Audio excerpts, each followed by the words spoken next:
ஐயா துணை. அகிலம் கல்வி சாலை ஆராய்ச்சி நிறுவனத்தில் இணைந்திருக்கின்ற அனைத்து உள்ளங்களுக்கும் அன்பான வணக்கம்.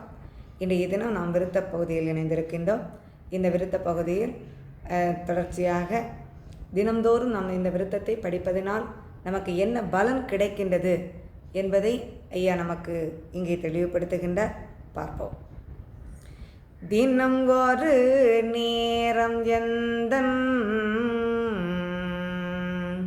திருமொழி அதனை கேட்டால்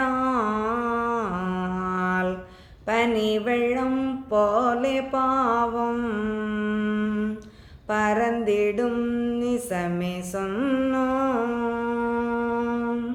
கனிமொழி சோதிவாக்கும் கையெழுத்தாதி நோக்கும் துணிவுடன் கேட்டோர் உற்றோர் தொலைத்தனர் பிறவிதாமி. இந்த விருத்தத்தின் மூலம் ஐயா நமக்கு தெளிவுபடுத்துகின்றார். இந்த கலியுகத்தில் கலிமாய்கையானது நம்மை எப்பொழுதும் சூழ்ந்து கொண்டிருக்கின்றது.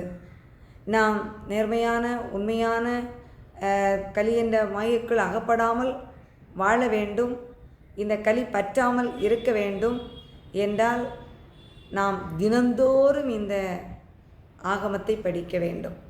தினம் ஒரு முறையாவது இந்த ஆகமத்தை நாம் படித்து கொண்டே இருக்க வேண்டும். ஏனென்றால் ஐயா சொல்லுவார்கள், வச்சுகந்து பார்ப்பீரானால் வழி தெரியும் இந்த ஏட்டில்.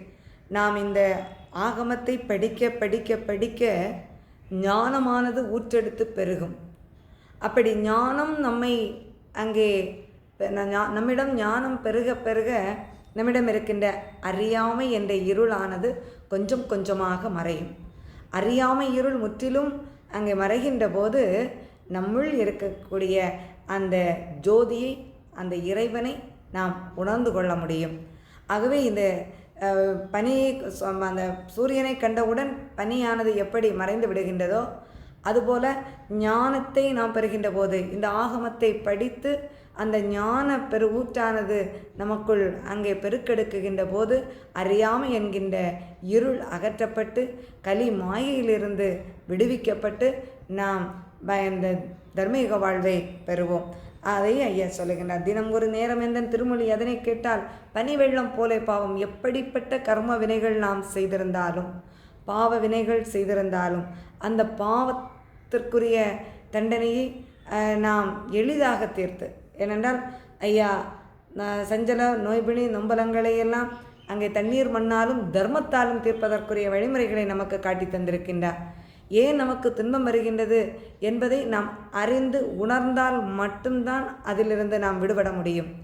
நாம் அதை உணராமல், அதற்குரிய காரணத்தை அறியாமல் நாம் இருந்து பிறரை எப்போதும் நாம் குற்றச்சாட்டி கொண்டே இருந்தால் மேலும் மேலும் கர்ம வினைகளானது நம்மை சூழ்ந்து கொண்டே இருக்கும். பாவமானது பெருக்கெடுத்து கொண்டே இருக்கும். ஆனால் அந்த பாவத்திலிருந்து விடுபட வேண்டுமென்றால் எப்படி நம்முடைய பாவ வினைகள் அங்கே சூரியனை கண்டபோது பனி மாறிவிடுகின்றதோ அதுபோல மறைய வேண்டுமென்றால் இந்த ஆகம கருத்துக்களை உட்கொள்ள வேண்டும். அந்த ஆகம கருத்துக்களை உட்கொண்டு அதன்படி வாழ்க்கையை நடத்த வேண்டும். அங்கே அப்படி வாழ்க்கையை நடத்துகின்ற போது நாம் செய்த தவறுகளையெல்லாம் உணர்ந்து மேலும் தவறு செய்யாமல் நாம் இருக்க வேண்டும் என்று மனதில் உறுதி கொண்டு செய்த அங்கே செய்த தவறை உணர்ந்து கொண்டு அதிலிருந்து விடுதலை அடைவதற்குரிய வழிகளை தேடிக்கொண்டு தான தவங்கள் செய்து தலைப்பீர்மக்கா என்று சொல்லி நாம் அறியாமல் செய்த தவறினால் பல துன்பங்களை பெற்றுவிட்டோம். இப்போது அந்த துன்பம் விலகுவதற்கான வழி ஆகமத்தின் மூலம் ஐயா தந்திருக்கின்றார். ஆகவே இந்த உபதேசத்தை தெரியாதவருக்கு நாம் சொல்லிக் கொடுக்கக்கூடிய நேரம் நம்மை சூழ்ந்திருக்கின்ற அத்தனை வினைகளும் அகற்றப்பட்டு தர்மபதி வாழ்வை பெறுவது நிச்சயம். அதான் ஐயா சொல்ல, கலியுகத்தினுடைய மிகப்பெரிய தர்மம் மைந்தரின் ஓமை சொல்ல யுக தர்மம் ஆகுமே. இந்த ஆகமத்தை நாம் படிப்பதோடு மட்டுமல்லாமல் பிறருக்கும் அதை சொல்லிக் கொடுக்க வேண்டும். அப்படி சொல்லிக் கொடுக்கின்ற போது இறைவனுடைய பாதாரத்தை அடைவது உறுதி என்பதை எம்பெருமான் நமக்கு இந்த ஆகமத்தின் மூலம், இந்த விருத்தத்தின் மூலம் தெளிவுபடுத்துகின்றார். ஐயா